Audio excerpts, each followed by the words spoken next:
Arquivo de riqueza, número 4. As pessoas ricas pensam grande, as pessoas de mentalidade pobre pensam pequeno. Num dos seminários havia um professor instrutor que aumentara o seu patrimônio líquido de 250 mil para 6 milhões em apenas 3 anos. Quando lhe perguntei qual o seu segredo, ele disse: tudo mudou a partir do momento em que comecei a pensar grande. Considere a lei dos rendimentos. A sua remuneração se dará na proporção direta do valor que você agregar, de acordo com o mercado. Princípio de riqueza. Lei dos rendimentos. A sua remuneração se dará na proporção direta no valor que você agregar, de acordo com o mercado. A palavra-chave é valor, e é importante conhecer os 4 fatores que determinam o seu valor no mercado: oferta, demanda, qualidade e quantidade. A minha experiência diz que o fator que representa o maior desafio para a maioria das pessoas é a quantidade. Ele corresponde simplesmente a quanto do seu valor você realmente agrega ao mercado. Outra maneira de dizer isso é quantas pessoas você atende ou atinge. No meu negócio, por exemplo, há instrutores que preferem ensinar a pequenos grupos de 20 pessoas de uma vez, outros que se sentem confortáveis com 100 ouvintes na sala, outros que gostam de um público de 500 participantes e outros ainda que adoram plateias de 1.000 a 5.000 pessoas ou mais. Há diferença de rendimento entre esses instrutores? Pode acreditar que sim. No começo deste livro, mencionei que fui proprietário de uma cadeia de lojas de equipamentos de ginástica. A partir do momento em que pensei em entrar neste ramo, a minha intenção era ter 100 lojas bem-sucedidas e atender milhares de clientes. A minha concorrente, que começou 6 meses depois de mim, tinha a meta de possuir uma única loja de sucesso. Como você quer viver? Como deseja jogar o jogo? Prefere pensar grande ou pequeno? A escolha é sua. A maioria das pessoas escolhe pensar pequeno. Por quê? Primeiro, por causa do medo. Elas morrem de medo do fracasso e também do sucesso. Segundo, porque se sentem inferiores e não merecedoras. Não se consideram suficientemente importantes ou capazes de fazer uma real diferença na vida de alguém. Mas preste atenção, a nossa vida não diz respeito somente a nós, diz respeito também a contribuir para a vida dos outros, diz respeito a ser fiel à nossa missão e à nossa razão de estarmos neste mundo, neste momento. Diz respeito a acrescentarmos a nossa peça ao quebra-cabeça do planeta. A maioria das pessoas está tão presa ao seu próprio ego que pensa: tudo gira em volta de mim e de mim. No entanto, se você quer ser rico no verdadeiro sentido da palavra, isso não pode se limitar a você. Tem que incluir o valor que você acrescenta à vida dos outros. Buckminster Fuller, um dos maiores inventores e filósofos da nossa época, disse: o propósito da nossa vida é acrescentar valor à vida das pessoas desta geração e das gerações seguintes.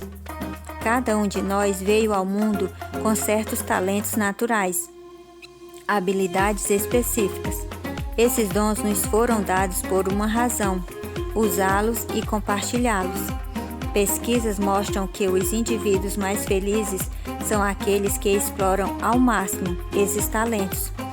Parte da nossa missão na vida deve ser, portanto, partilhar os talentos e o valor que temos com o maior número possível de pessoas. Isso requer estar disposto a pensar grande. Você conhece a definição de empresário? A minha é: uma pessoa que lucra solucionando problemas alheios. Exatamente. Um empresário não é nada mais do que alguém que soluciona problemas. Eu lhe pergunto: você prefere solucionar problemas de mais pessoas ou de menos pessoas? Se respondeu mais, você precisa começar a pensar grande e decidir ajudar um grande número de pessoas, milhares, milhões até. O efeito disso é que, quanto mais gente você auxiliar, mais rico ficará nos planos mental, emocional, espiritual e, por fim, financeiro. Não se iluda. Neste mundo, todos nós temos uma missão. Há uma razão para você estar vivendo neste exato momento. No livro Fernão Capelo Gaivota, de Richard Beck, a certa altura, o personagem pergunta: como você sabe se completei a minha missão?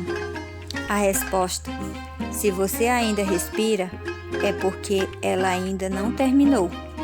O que tenho testemunhado é muita gente deixando de fazer o seu trabalho, de cumprir a sua obrigação, ou dharma, como é chamado em sânscrito.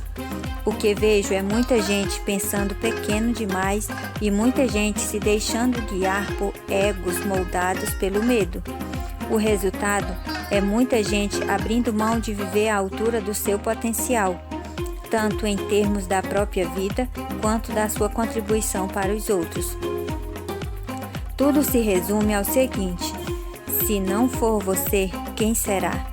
Volto a dizer, cada um de nós tem um propósito exclusivo na vida. Suponha que você seja um investidor que compra imóveis para alugá-los e ganhar dinheiro com o fluxo de caixa e a valorização.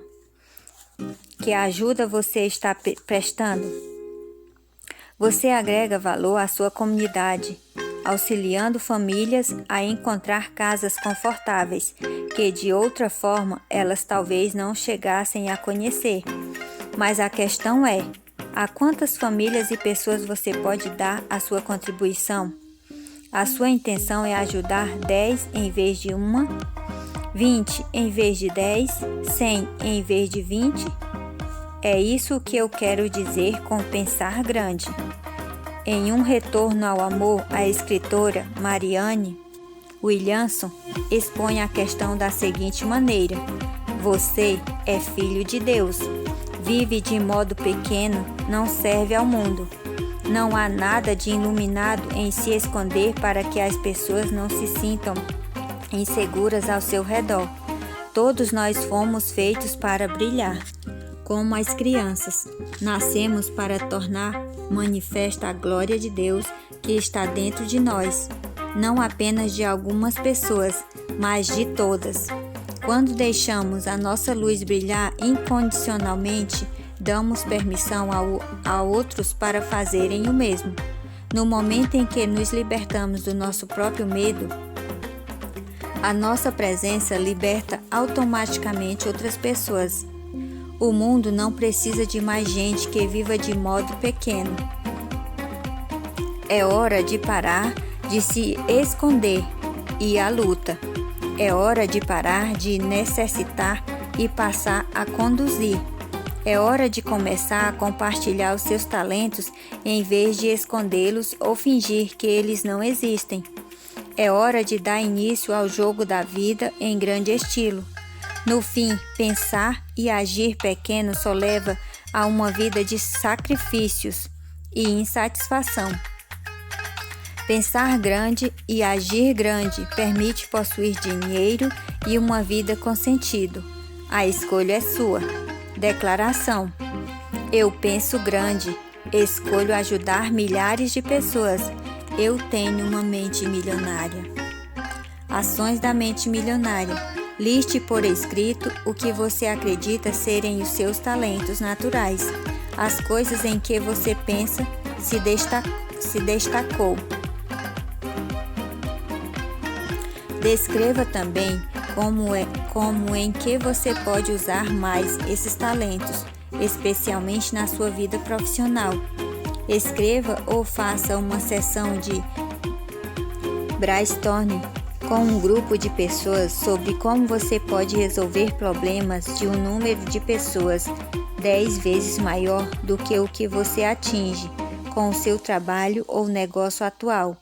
Proponha pelo menos 3 estratégias. Pense em alavancagem.